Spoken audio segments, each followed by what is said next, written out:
Chapitre 1. KTUP. En 2018, une chaîne YouTube appelée KTUP commence à attirer l'attention sur Internet. Une femme y publie des vidéos de type mukbang, un format très populaire qui consiste à se filmer en train de manger d'énormes quantités de nourriture devant la caméra. Dans chacune de ces vidéos, elle apparaît les yeux bandés, parle très peu, et les aliments qu'elle consomme sont principalement du poisson, des fruits de mer et du miel qui semblent souvent peu appétissants. Puis, certains internautes commencent à remarquer des détails troublants.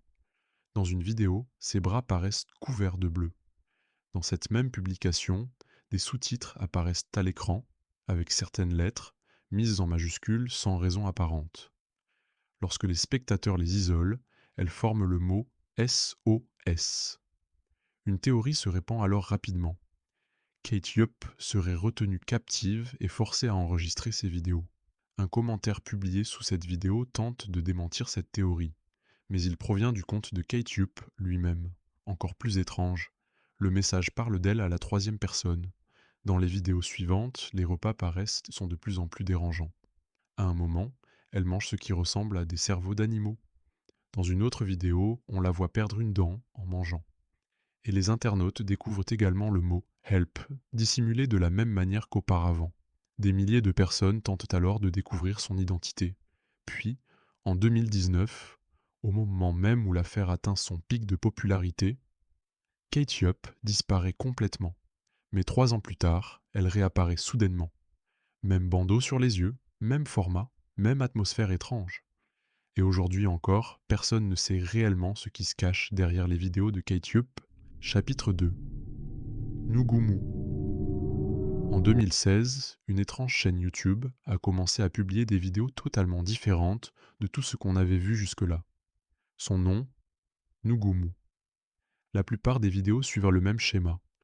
Un écran noir, une étrange marionnette immobile et une voix synthétique déformée qui parle en japonais sur fond de musique classique. Dans sa vidéo la plus connue, la créature se présente. Elle affirme s'appeler Nugumu, vivre à Amagasaki et vouloir aspirer votre force vitale. Pendant des années, les internautes ont tenté de décrypter ces vidéos, à la recherche de messages cachés, de codes ou d'un jeu de pistes. Mais personne n'a jamais trouvé la moindre réponse. Personne ne sait qui se cache derrière cette chaîne. Ce qui rend Nugumu si dérangeant, ce n'est ni la violence, ni les effets de peur, mais son absence totale de sens. Et aujourd'hui encore, la chaîne est active. La marionnette continue de parler, sans que personne ne sache pourquoi. Chapitre 3. Alan Tutorial. À première vue, le concept paraît presque comique. Un homme, Alan, publie des tutoriels pour des choses dont personne n'aurait jamais besoin. Parmi ses vidéos les plus connues, on trouve tutoriel de maquillage de clown effrayant, ou encore comment ramasser une chaise bleue posée au sol. Mais très vite, quelque chose semble étrange. Alan parle d'une voix monotone, presque enfantine. Ses explications sont extrêmement précises, mais totalement absurdes. On se demande rapidement pourquoi quelqu'un ferait ce genre de vidéo. Au fil du temps, Alan paraît de plus en plus nerveux. Il tremble, semble parfois au bord des larmes, et les spectateurs commencèrent à s'inquiéter pour lui. Son comportement laisse penser qu'il souffre d'un trouble mental ou d'un handicap du développement. Puis les tutoriels deviennent dangereux. Dans une vidéo, il utilise un couteau directement sur son visage en appliquant du maquillage de clown. Dans une autre, il se blesse à plusieurs reprises en essayant d'installer un climatiseur. Ensuite, la situation devient de plus en plus incompréhensible. Alan quitte sa maison et erre seul dans la nature. Il apparaît blessé, isolé et visiblement en train de sombrer. Puis, dans une vidéo intitulée Disque tutorial, il est couvert de sang à l'intérieur de ce qui ressemble à un conteneur en mouvement. Et malgré son état, il continue de filmer. Plus tard, le décor change complètement. Alan se retrouve dans une petite pièce contenant seulement une table bleue et quelques objets. C'est alors qu'il affirme être forcé de réaliser ses vidéos. Toutes laissent penser qu'il est retenu prisonnier. L'histoire devient extrêmement dérangeante et des millions de spectateurs craignent sincèrement pour sa vie. Mais voici le retournement de situation. Alan Tutorial est en réalité une œuvre créée par le réalisateur et humoriste Alan Resnick. Toute la série était une performance soigneusement mise en scène. Un projet d'horreur psychologique déguisé sous l'apparence du contenu le plus banal imaginable. Chapitre 4. Andrew G. Nace. Le 5 mai 2011, un homme nommé Andrew G. Nace publie une vidéo sur YouTube. Depuis sa fenêtre, il filme un individu immobile qui le fixe sans bouger. Pendant qu'il enregistre, Andrew est au téléphone avec la police. Il explique que cet homme se trouve là depuis déjà 30 minutes. Plus tard, il publie une seconde vidéo et révèle un détail encore plus inquiétant. L'inconnu serait présent depuis 3 nuits consécutives. Les jours suivants, Andrew continue de filmer. L'homme est toujours là, sans aucune intervention apparente de la police. Les vidéos deviennent virales et beaucoup de spectateurs commencent à s'inquiéter pour lui. La situation semble ensuite s'aggraver. Andrew montre plusieurs signes laissés par cet individu, dont un colis contenant une balle et un message disant ⁇ Je crois que ceci vous appartient ⁇ Mais à mesure que la série progresse, elle paraît de plus en plus scénarisée.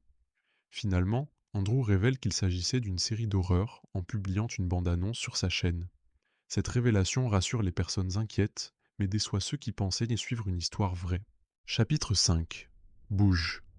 Bouge était un petit créateur qui tenait une modeste chaîne YouTube consacrée au jeu World of Warcraft. Mais entre ces vidéos de gaming, 4 vidéos beaucoup plus inquiétantes ont été publiées. Filmées au téléphone portable, elles montrent un homme qui le suit dans la rue, devant son lieu de travail, et même dans le train. Dans les titres de ces vidéos, Butch désigne cet individu comme étant son stalker. Grâce à plusieurs textes ajoutés à l'écran, il explique que cet homme le suit depuis plusieurs mois. Au fil des vidéos, on apprend que le stalker s'appelle Gérard et qu'il poursuit Bouge parce qu'il veut devenir son ami. À plusieurs reprises, Bouge lui ordonne d'arrêter, mais l'homme continue malgré tout. Il finit même par découvrir son adresse professionnelle, sans que Bouge ne comprenne jamais comment. Dans une vidéo tournée dans un train, il doit demander l'intervention d'un agent de gare pour empêcher cet homme de continuer à le suivre.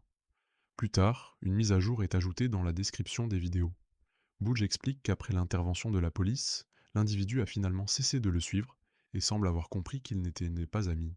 Il précise également que, malgré la situation, cet homme n'a jamais été physiquement violent, mais sa présence constante et son obsession étaient suffisamment inquiétantes pour paraître très menaçantes.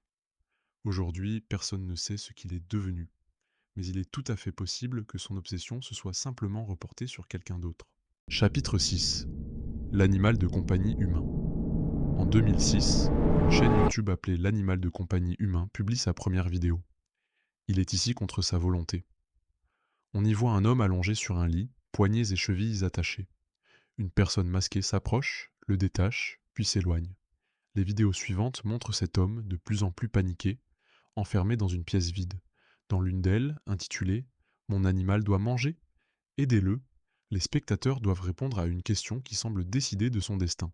À l'époque, Internet en était encore à ses débuts, et personne n'avait vu quelque chose de ce genre.